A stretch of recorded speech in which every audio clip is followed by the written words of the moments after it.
अस्सलाम वालेकुम दोस्तों, खुशामदीद है आपका डिस्कवरिंग माया एंड क्लॉथ की इस सीरीज में। ये सीरीज एनामेटिक एकेडमी की तरफ से है और मैं हूं आपका मेंटोर मोहम्मद तौसीफ। इस सीरीज के अंदर आप माया के एंड क्लॉथ सिस्टम के बारे में डिटेल से सीखने वाले हैं और ये तमाम लेक्चर्स बेसिक्स टू प्रो होने वाले हैं।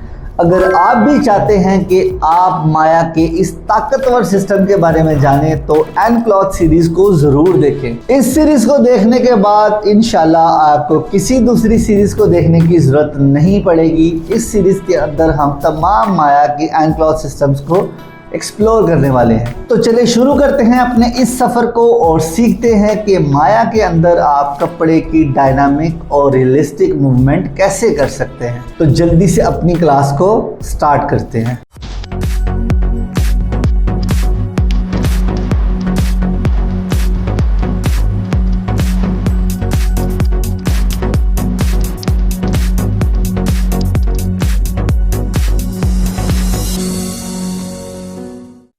दोस्तों, इस वीडियो के अंदर हम ये सीखने वाले हैं कि कोलाइड स्ट्रेंथ टूल किस तरीके से काम करता है एंड क्लॉथ के अंदर, और ये बहुत ही ज़बरदस्त एग्जांपल है।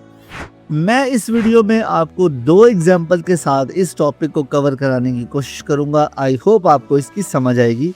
तो चलो इसे जल्दी से चेक करते हैं। तो दोस्तों, मेरे पास यहाँ पे क्यूब है। मैं आता हूँ FX में और यहाँ से आएंगे एंड क्लॉथ में और क्रिएट एंड क्लॉथ कर लेंगे। इसको पकड़ते हैं और सिंपल एंड क्लॉथ में आएंगे और इसे पैसिव कोलाइडर कर लेंगे। अब मुझे इसको रोकने के लिए इसके वर्टिसेस को स्टॉप करना पड़ेगा। तो मैं राइट क्लिक करता हूँ वर्टिसेस के एंड पे और इन सब को पकड़ने के बाद जैसे हम हमेशा करते हैं एंड क्लॉथ में आएंगे और ट्रांसफॉर्म कंस्ट्रेंट पे क्लिक कर देंगे।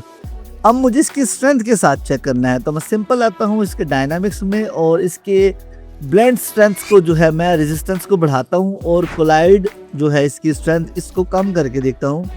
इसकी कोलाइड स्ट्रेंथ को भी हम लोग जो है थोड़ा कम करके देखते हैं और इसको इसके आर पार करके देखते हैं कि ये स्ट्रेंथ में कैसा लगता है। तो मैं इसको पकड़ता हूँ, यहाँ से मुझे इसके आर पार लेके जाना है। जिसको मैं पकड़ता हूँ तो आप देखेंगे कि ये इसको हिट करता है, थोड़ा पुश का फील आता है जैसे इसने इसके आर पार जाना है, देन ये इसके आर पार घुस जाता है। अगर हम इनके स्ट्रेंथ को थोड़ा बढ़ा के चेक करते हैं तो मैं कोलाइड स्ट्रेंथ को बढ़ाता हूँ, 3 करता हूँ और इसकी स्ट्रेंथ को भी बढ़ाते हैं। सिंपली 3 करके दोबारा से प्ले करके देखते हैं। ये प्ले का बटन आपको मिल रहा है, इससे प्ले होगा तो आप देखेंगे कि ये प्रॉपर उसके अंदर बैठ गया है, आर पार नहीं हुआ। स्ट्रेंथ इतनी ज़्यादा है कि वो आर पार नहीं हुआ, वो नीचे ही बैठ गया। अब मुझे इसको बेसिकली स्टिफनेस इसकी मैं देख रहा हूँ, इसके आर पार ही मुझे चेक करना है लेके जाके। तो ये देखिए कितना अजीब आ रहा है। इसकी स्ट्रेंथ को थोड़ा सा कम करके देखते हैं। मैं मिसाल के तौर पे इस पर क्लिक करता हूँ जो मेरा पैसिव कोलाइडर वाला है और उसकी स्ट्रेंथ को भी कम करके दे सकता हूँ जो मेरा मेन स्ट्रेंथ है। तो मैं दोनों को सिलेक्ट करूँगा, दोबारा से प्ले का बटन प्रेस करेंगे तो आप देखेंगे कि ये एक वक्त के बाद इसके अंदर पूरा घुस गया है, लेकिन जैसे इसको मैं बाहर निकालता हूँ तो ये ख़राब हो जाता है। तो इन सेटिंग्स को ऊपर नीचे करके ही आप इस स्टिफनेस को चेक कर सकते हैं। यहाँ पे देखिए कैसा अजीब आ रहा है।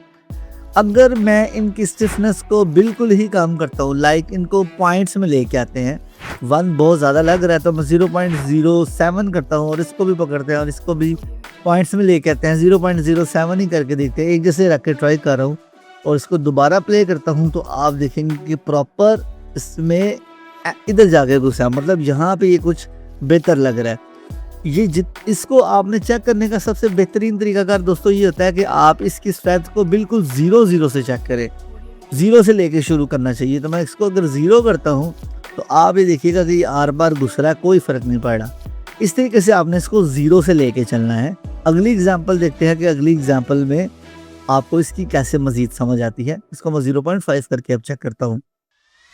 सो दैट इज़ गुड, अच्छा लग रहा है। यहाँ पे ऐसे लग रहा है इससे फाड़ के से अंदर निकला है।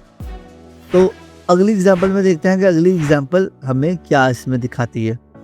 सो इस ऑप्शन में दोस्तों मेरे पास एक सीन है। मैं प्लेयर पे सेलेक्ट करूँगा, FX में आऊँगा और यहाँ से आऊँगा एंड क्लॉथ में। एंड क्लॉथ से क्रिएट एंड क्लॉथ कर लेंगे। दोनों बॉक्सेस को सिलेक्ट करेंगे और यहाँ से एंड क्लॉथ में आके पैसिव कोलाइडर पे क्लिक कर लेंगे। प्लेन पे क्लिक करेंगे, राइट क्लिक करेंगे, वर्टिसेस सेलेक्ट करने वाले हम ऊपर वाले और एंड क्लॉथ में आऊँगा मैं यहाँ से एंड कंस्ट्रेंट में और यहाँ से ट्रांसफॉर्म एंड कंस्ट्रेंट पे मैंने कर लिया है क्लिक। अब मुझे इसके डायनामिक्स को चेंज करना है। मैं न्यूक्लियस पे क्लिक करता हूँ और बिल्कुल नीचे आऊँगा और मुझे यहाँ पे स्केल एट्रीब्यूट मिल रहा है।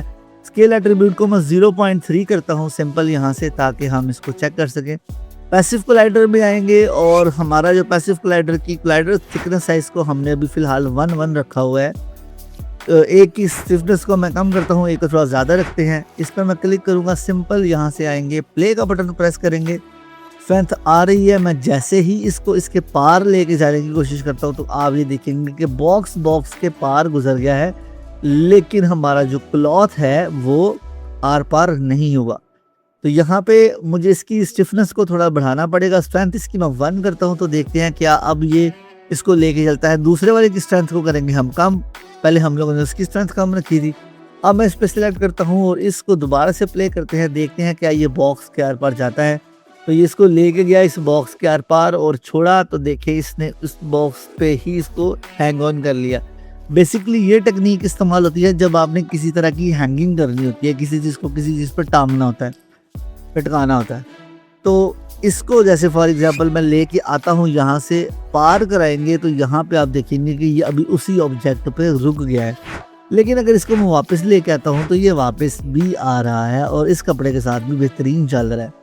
इसकी स्ट्रेंथ को थोड़ा सा और मज़ीद चेंज करके देखते हैं। दोनों की स्ट्रेंथ को पकड़ता हूँ, अब मैं दोनों को करता हूँ 2-2। पहले मैंने 1 रखी थी, 1 रखी थी और 0 रखी थी। अब मैं इसकी स्ट्रेंथ को करता हूँ 2। अब इसको प्रेस करते हैं और लेके चलते हैं कि क्या बनता है। तो अब ये देखें 2 में भी, क्योंकि उसकी स्ट्रेंथ अगले की ज़्यादा है, वो उसे पार ही नहीं होने दे रहा। लेकिन ये वाले कपड़े के साथ ये कोलाइड ज़रूर कर रहा है। तो अगर मुझे उसको उसके साथ करना है तो ऑब्वियसली उसकी स्ट्रेंथ मुझे कम रखनी पड़ेगी। इसकी स्ट्रेंथ को मैं इन दोनों को जो है दोबारा से चेंज करता हूँ, इसकी स्ट्रेंथ 3 करते हैं। अब देखते हैं क्या होता है। अब मैं सिंपल प्ले का बटन प्रेस करूंगा और इसको लेके जाता हूँ। ये इसको लेके गया, इसने इसके ऊपर से इसको पार कराया और बूम वहाँ पे ही छोड़ दिया। और वापसी पे भी ये मेरे कोलाइड करते हुए कपड़े को लेता हुआ आएगा। सो दोस्तों, ये थी एक छोटी सी एग्जांपल कि स्ट्रेंथ कोलाइड किस तरीके से करता है। आई थिंक आपको इसकी समझ आई होगी। मिलते हैं किसी नेक्स्ट एग्जाम्पल में। सो दोस्तों, कैसा लगा आपको discovering Maya and cloth series का ये ट्यूटोरियल? आई थिंक आपको समझ आई होगी। अगर आपको हमारे ट्यूटोरियल्स पसंद आते हैं और आप हमसे कुछ लर्न कर रहे हैं और चाहते हैं कि हम आपकी इस तरह से ही रहनुमाई करते रहें, तो प्लीज़ हमारे चैनल को लाइक करें, शेयर करें, सब्सक्राइब करें अपने दोस्तों के साथ। और अगर किसी भी सॉफ्टवेयर के बारे में कोई भी क्यूरी चाहिए तो आप हमें डीएम कर सकते हैं। और अगर फिजिकल ट्रेनिंग लेना चाहते हैं तो हमारे स्टूडियो में तशरीफ़ ला सकते हैं। आपको आपकी मर्ज़ी का कोर्स डिज़ाइन करके दिया जाएगा, आपके वक्त के हवाले से और आपके बजट के हवाले से। तो माया की इस सीरीज़ को एंजॉय करें और मैं मिलता हूँ आपसे इंशाल्लाह नेक्स्ट क्लास में। तब तक दे मुझे इजाज़त। टिल देन, अल्लाह हाफिज़।